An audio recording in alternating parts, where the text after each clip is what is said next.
It is my singular pleasure to address you at the opening of this 2019 National Budget hearing, jointly organized by Committees on Appropriations of the Senate and the House of Representatives. Permit me to welcome all stakeholders to this important event. We are all aware of the importance of a well-formulated budget to effective service delivery by government. Indeed, the budget represents the main bond between the government and the people. Today's exercise forms a very important segment in the making of the appropriations bill by the National Assembly. This interactive session is in line with the constitutional responsibilities and legislative agenda of the National Assembly, which is aimed at making the budget process more inclusive and transparent. The public and indeed stakeholders gathered here must never feel that the budget does not reflect their values, or that the process is too cumbersome for them to understand, or that they cannot make any difference in the process. This is why Parliament, in its wisdom, created this opportunity for the public and stakeholder dialogue on the budget. Therefore, we must not miss this opportunity to critically address the document that is before us and proffer useful tools that will help to shape the budget into a document that captures national values and priorities. This is the task before all of us today. Believe me, we can make a difference if we are determined to rewrite the wrongs of the past. By our constitutional design, the President's role in drafting the budget estimate cannot be asserted, but the power of the purse is the function of the legislature by constitutional design. The power of the purse includes the fact that expenditure can only be made in consequence of express legislative authorization and the authority to create and collect taxes, borrow, or raise money through loans when the need arises.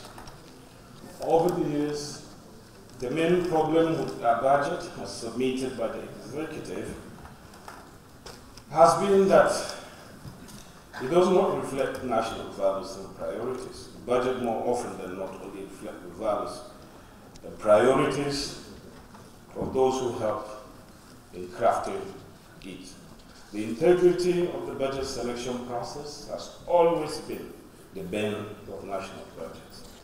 I regret to say that until we eliminate these problems, we will always have non-implementable national budgets which cannot be relied upon by policymakers in establishing spending priorities.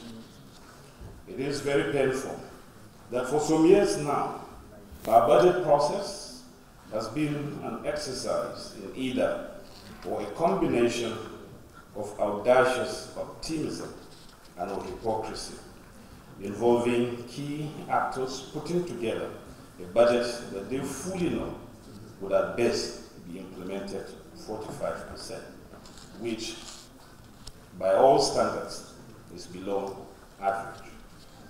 How many of us would be proud of a child who consistently performs below average in his exams? How many of us here are proud of our below average budget performance over all these years? This phenomenon of below budget performance is the main reason why, as a country, we have remained a major province, as our national potentials cannot be released without effective budget planning and execution. The budget is the most important law that is passed yearly. Consequently, no parliament anywhere in the world rushes it. Let me reemphasize re-emphasize that this Parliament, as has always been the case, will never arrive at a point where we will merely rubber stamp the national budget. It is unfortunate, however, that many commentators, always ignorantly, so to say, accuse the National Assembly of delaying the appropriations bill as if we were meant to urgently rubber stamp whatever budget estimates that is submitted to us by the executive. If we fail to scrutinize the budget proposals, it will not only amount to abdication of our constitutional responsibilities as legislators, but a betrayal of the mandate of our constituents. Let me also add that it is very unfair for the executive to consistently and repeatedly blame the National Assembly of delaying passage of the budget while failing to address the issues of late budget submission on its part. The Fiscal Responsibility Act 2007 provided that the appropriations bill is submitted not later than September of the preceding year, which will give the legislature ample time to process the document and pass it in good time. Unfortunately, as we all know, the 2019 appropriations bill was submitted on December 19, 2018, just 12 days to the end of the year. And the earliest time an appropriation bill has ever been presented to the National Assembly in this dispensation was on November 7, 2017. Similarly, we took the bold step of addressing this challenge by passing a constitutional amendment bill which sought to compel the executive to submit the budget proposals to the National Assembly not later than 90 days to the end of the fiscal year, and also to limit expenditure that can be incurred in the absence of the Appropriation Act from 6 months to 3 months. Furthermore, in yet another audacious effort to improve institutional capacity of the Parliament to process and pass budget expeditiously, the National Assembly Budget and Research Office, NABO, Establishment Bill, was passed into law. It was closely modeled after the American Congressional Budget Office, the CBO.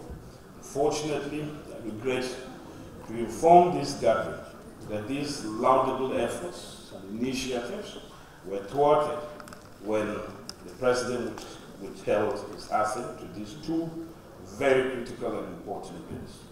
Consequently, efforts to enact a budget process bill which will spell out timelines for every activity concerning the budget is stalled because it will be ineffective to enact a law that will run contrary to Section 81, subsection 1 of the Constitution, which allows the President to submit the budget estimate at any time before the end of the financial year. I'm happy to note that I'm the sponsor of the budget process bill, but unfortunately I can't proceed because this very important constitutional amendment that we sought to make to Section 81, subsection 8 did not scale through.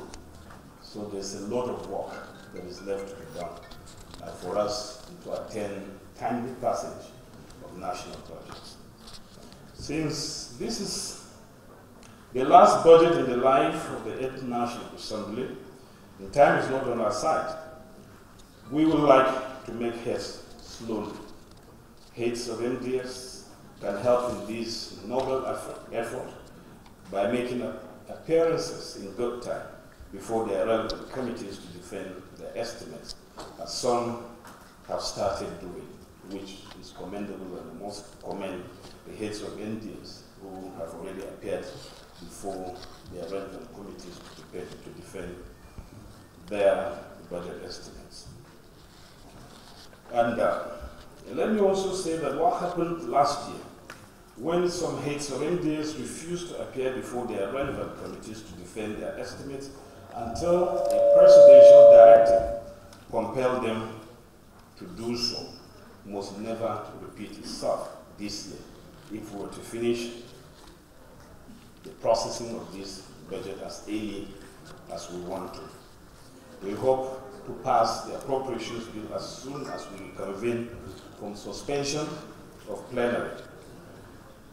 I will not conclude until I have urged the executive arm to be prepared to muster the will to honestly and diligently implement this year's budget when passed into law and improve on the abysmal low and poor budget performance rate that has been the hallmark of our national budget for many unbroken years. And I'm happy the Minister of Budget and Planning and the Minister of Finance are seated here. We cannot score 45% in 2019. We're not calling for 100%, but let's aim at 70%. That would be excellent. That is my charge to you. In closing, permit me to charge the Joint Committee to work assiduously to ensure that they deliver a working document that all of us here, and indeed Nigerians, will be proud of. I wish us all very smooth and result-oriented deliberations. With these comments, ladies and gentlemen, permit me to say that it's my pleasure to declare this public hearing on the 2019 appropriation bill open. Thank you.